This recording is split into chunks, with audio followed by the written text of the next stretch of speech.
Good morning. About 2:30 a.m. this morning, or around about 3, I received a text from Jesse Jackson Jr. that Reverend Jesse Jackson had passed. And a couple of hours later, Reverend Jackson's son Yusuf called me and put me on speakerphone where I had prayer with the family as they stood around his bed before taking him out to the funeral home. So it has been a very sad day for me, even though we knew he was very ill. When the moment comes, you're not prepared for it. I first met Jesse Jackson when I was 12 years old. I was a boy preacher in the Pentecostal church in Brooklyn, New York, Washington Temple Church of God in Christ. And I'd become enticed with what was going on in activism because I was watching Adam Clay Powell on television. My mother brought me to Bishop Washington, our pastor, and he said, no, I can put him with some ministers that's involved. He brought me to Reverend William Jones. And they made me the youth director at 13 years old of Operation Breadbasket under the national director, Reverend Jesse Jackson. Reverend Jackson was about 27, I was 13, and ever since then, for 69 years, we bonded. The last time he spoke in New York, he spoke at the House of Justice for us. I can't think of a time that we were not spending time together. Now, he was a hard taskmaster. He would always get on me about, why are you on this issue? You need to be more studied on this. But he was one who was more responsible than anyone for teaching me activism. On a personal level, my family and I used to spend every Christmas at the Jackson's house. And the last 2 Christmases took my daughters, one who's with us today, to Chicago. We spent Christmas night at Reverend Jackson's house just 5 weeks ago. And last Christmas, we would feed people at the House of Justice and then go to the airport in the afternoon and fly to be with him. So I will always be able to cherish that I spent his last Christmas with him and spent last days even when he could no longer speak well. What I think on a broader level is Jesse Jackson changed American politics. Jesse Jackson changed the civil rights movement. He was a consequential and transformative figure. And he changed New York politics.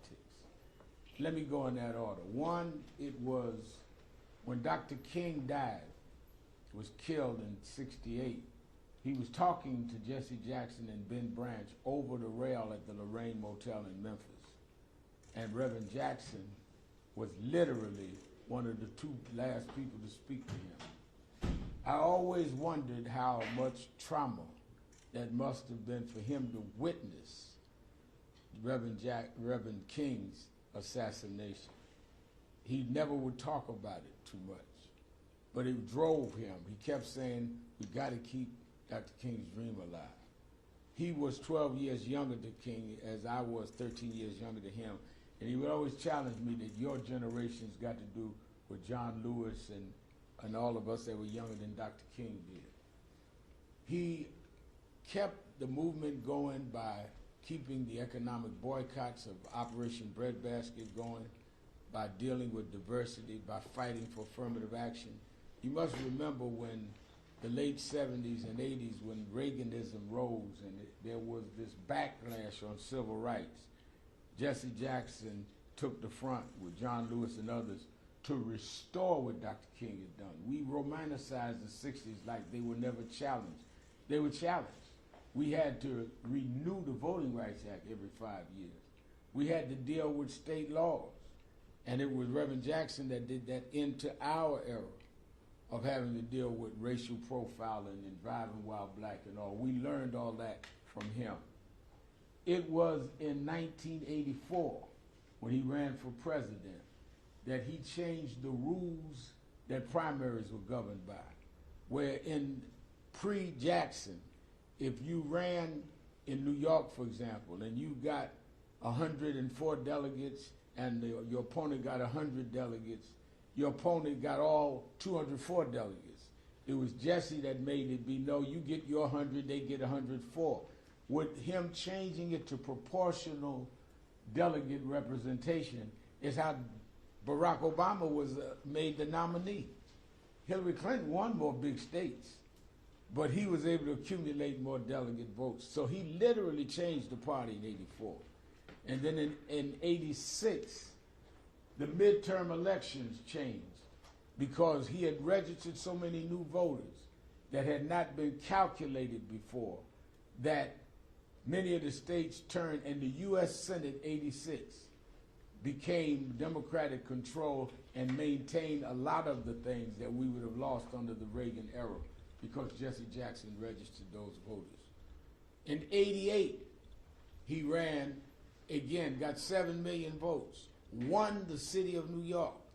It was his 88 race where he won the city, lost the state to the caucus, but he won the city of New York, which made us believe in 89 we could win. And we did by electing David Dinkins. David Dinkins was his coordinator for New York City in 88 and became the mayor in 89 off Jackson votes and the belief we could win it because Jesse Jackson, despite the controversies around him, won the city of New York in 88. So I'm not talking about somebody that just is some removed figure in history. He literally changed American politics, New York politics, and kept the civil rights movement going, and then raised some of us that have been in the forefront in the first part of the 21st century to do what we do. And he's been there with us. When we did George Floyd, he was right there in the church with us when I did the eulogy. He was there with us with Trayvon Martin. He never stopped. I once said to him, you already in history. You've gotten all the honors. Why do you keep going? He said, I never learned how to retire. He said, you got to remember, Al, Dr. King was killed at 39 years old. Medgar Evers was killed at 39 years old. Malcolm X was killed at 39. We were never raised to be 40 years old. He said, I woke up one day at 55. There's no retirement plan for us. And he kept going until this morning. So my whole life and the whole country and the world was changed. Don't forget, he went and got hostages from Iraq, hostages from Syria that no one else could get for this country. Never got the credit he was due. But he said to me that those that need the credit don't deserve it, and those that deserve the credit don't need it. Well, I'm going to make sure as long as I'm alive, he gets the credit.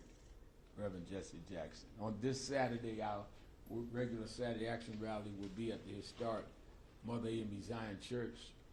It's the church that Frederick Douglass spoke at. It's the church that Sojourner Truth at the altar changed her name from a slave name to Sojourner Truth. It's the church that Madam C.J. Walker's funeral is at, church that Paul Robeson was a member of. His brother was one of the pastors. So in Black History Month, we're going to dedicate the action rally this week to Jesse Jackson, which was the last organization he spoke for in the city of New York. Last time to Harlem, when he left the House of Justice, we took him to Sylvia's. And I'll never forget when he finished, we had to help with the fork. And he told me, wheel me into the kitchen, and he shook hands with all of the people in Sylvia's restaurant, shook hands with him in the kitchen. That's the last time he was here. So we're going to honor him. We're asking all of our city officials to join us there. We are the organization that Dr. Jackson worked with, and we're going to honor him this Saturday. We want all of them to come and give their condolences in a New York salute to Reverend Jesse Jackson. Any questions? Yeah, Reverend Sharpton, what did he open your eyes to? What did he help you realize that you didn't know or weren't aware of, or kind of got better? He opened my eyes in two ways. He opened my eyes that we could make a difference, we could make change, that we could not be cynical. So by him running, as never had been an elected official, with most black elected officials at that time not with him in 84. When he ran and did that, I believed that we could make a difference. We could change laws. and which is why I went from just being bitter to trying to be better, and be able to help change the system by not just fighting the system, but fighting it inside and outside at the same time. What he did for me personally, I was born and raised in Brooklyn. My father left when I was 10. Unlike many other ministers that I looked up to, I didn't come from a high pedigree, a nice family with my father and grandfather and great-grandfather preachers. My father left. Jesse was born out of wedlock. He taught me, his slogan was, "I am somebody." It's not how you're born, it's where you go with it. So he made me believe even a kid on welfare in Brownsville, Brooklyn, could be somebody because of Jesse Jackson taught me that. Look what he did. Born out of wedlock in Greenville, South Carolina. If he could do it, I could do it. It's easy for a preacher that's got PhD and his daddy was a big preacher and granddaddy. It's easy for him to do it. It wasn't easy for Jesse. And he taught me that it didn't have to be easy for me, but I could make it anyway. Good morning, Reverend Sharpton. I was just looking at some of your archival video this morning. One of them that just popped up was the march in 1995 against the social service cuts against Governor Pataki. What do you remember? Take us back to that day and what you remember about how powerful that day was with Reverend Jackson. In 1995, they had cut the budget. Pataki had just been elected in 94. And I decided we were going to do a 10-day walk from New York to Albany. And we started at the Canaan Baptist Church where Wyatt T. Walker was pastored in, Dr. King's aide, and we'd walk a mile and a half a day. Reverend Jackson flew in and said, "I'm going to start the march with y'all and finish with y'all." And I said to him, "Oh, you're not doing all 10 days?" He said, "I'm not overweight, you need to walk." So we would laugh about that. And he met us in Albany, and we marched on George Pataki and got a lot of the legislation restored. That's how much he had local impact. He worked a lot with 1199, he worked with National Action Network, but he would know, he would call me. We used to talk at 6 o'clock every morning. He would call me and say, "What are y'all doing about this referendum?" I said, "How did you know about that?" But he was constantly kept his hand on the pulse of what was going on around the country. Reverend Sharpton, can you speak to how he was a bridge between generations, Dr. King's generation, your generation, and the generations today of the social justice movement? I think that Jesse Jackson was a bridge that was not given credit for. He was the youngest person on Dr. King's staff, so he was attractive to people like me that was a generation behind him, because he was more hip. He used to wear a Martin Luther King medallion. That's where I got that from. And he used to wear vests. I never saw him wear a suit and tie until about 1972. And he had a big afro. So he wasn't the style of the conservative preachers like Dr. King was. And he then was able to understand our generation of saying no justice, no peace, rather than I am somebody. And he was the bridge that would say, "But let us get something done." And he would be there. So whether it was in the 70s and 80s where we were fighting around the issues of Howard Beach and Yusef Hawkins, which he came in and visited the funeral home with me at Yusef Hawkins, or then later in the 21st century, if it was Trayvon Martin, he came and stood with us. He would stand behind us as much as he would lead us, but he would stand behind us. I used to say he's leading from the back now, because he'd be there. And I think that he was never threatened by those older than him or younger than him. He just wanted us to keep our eyes on the prize.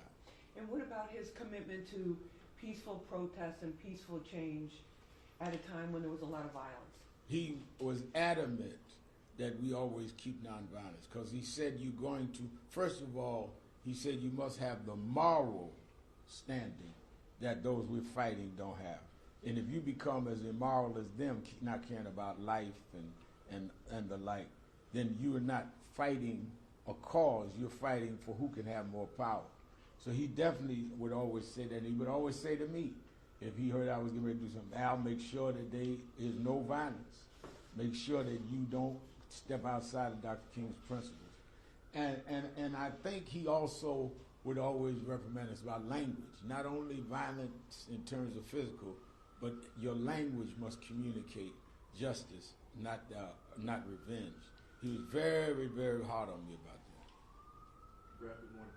What would you say to those in the media, elected officials, others who are efforting to define Jesse Jackson's legacy in depth by criticism, controversies that he had during his life, as opposed to the lifetime of accomplishments that you talked about briefly? I think that there will be those that will raise the controversies, and they will raise some of the things that they would consider negative. But Reverend Jackson had a saying that he used to tell me that became something I lived by. He said, "Turn your scars into stars." And they can raise the controversies, but the fact that they've got to raise them at all means that he made his point. He made effect. Nobody thought a kid born out of wedlock on Haney Street in South Carolina would be where he was. So sometime when you're climbing up steep mountains, you might slip and skid your knee. But the story is he climbed that mountain. Hi, good morning, and thank you for having us. I wanted to ask if there was anything from the Reverend's legacy you hope the new generation in the Democratic Party, the civil rights movement, heed going forward. I think that what I would hope they heed is that we continue to protect the right to vote, that we protect the Voting Rights Act, and that we protect the economic movements of not having an imbalance where the super rich get richer at the expense of the poor, and that we remain rainbow, multicultural, that we fight for immigration rights and civil rights, that we deal with policing and deal with vice. And I think that he represented that. We cannot take the rainbow out of the movement. We cannot take the nonviolence out, but we must protect the right to vote. Everything Dr. King and Reverend Jackson stood for is at risk right now. Supreme Court is weighing right now Section 2 of the Voting Rights Act. Right now we're seeing what's going on with ICE and deportation. So we have the challenge not to mourn Jesse Jackson, but we need to use our mornings, which is what we're going to do Saturday, to say there must be a movement. He would not want us to have sanctimonious mornings if we weren't going to get up and do the work. Reverend Sharpton, so many speeches over the years, so many important quotes. Which one is the most significant to you, or the most personal in terms of what you remember? I think that his '84 Democratic Convention speech, "Our Time Has Come," was a classic because it gave us hope. I think that when he came back in '88, "Keep Hope Alive" was a classic. There's so many, but Reverend Jackson had, last time he was at, time before last, he was at the House of Justice, he had a book of sermons and that he had come out with. And that's when I knew he was stumbling and had Parkinson's. And I asked him to sign the book to me. He could only do the first J. And I keep that book at home, a book of all of his sermons. But he couldn't even sign his name, but he still came to Harlem to do what he could do. Reverend Sharpton, one other question. In terms of his unfinished business around the economic justice issues like food insecurity, healthcare for people that he touched on at many points in his life, what do you say to that? I say that we've got to keep fighting. We cannot make mockery with just mourning him and letting it go. And DEI, diversity, equity, and inclusion, which has now been wiped out by this present administration, that was Jesse Jackson saying we've got to diversify boardrooms, diversify employment for blacks, for women, for browns, for LGBTQ. So we are seeing at a stage where everything he fought for is at risk. And if we want to mourn him, we've got to preserve what he fought for. Thank you. So what is the plan of action to defend voting rights? Well, I think the plan has to be, how did we get voting rights in the first place? And that is mobilizing, marching, nonviolent protests. But the thing we have that they didn't have in 65, we have enough people in the Senate and the House to re-legislate if we come out and vote. If we come out in the right numbers, a member of National Action Network named Hakeem Jeffries would be the Speaker of the House and could call the hearings and find out what's really going on in ICE. So every time it looked hard to me, I think about how hard it was for Jesse when he was a student leader in North Carolina, how hard it was for Dr. King. We don't have the right to complain. They turned the country upside down, and they didn't even have social media. You know, Dr. King didn't know what a cell phone was, didn't know what TikTok is. We got all of these things to work with. Question is, are we going to work with them? All right, thank you. Thank you so much. Thank you. This is Reverend Malcolm Bird, who pastors the church that we're at on Sunday. He's also COO of National Action.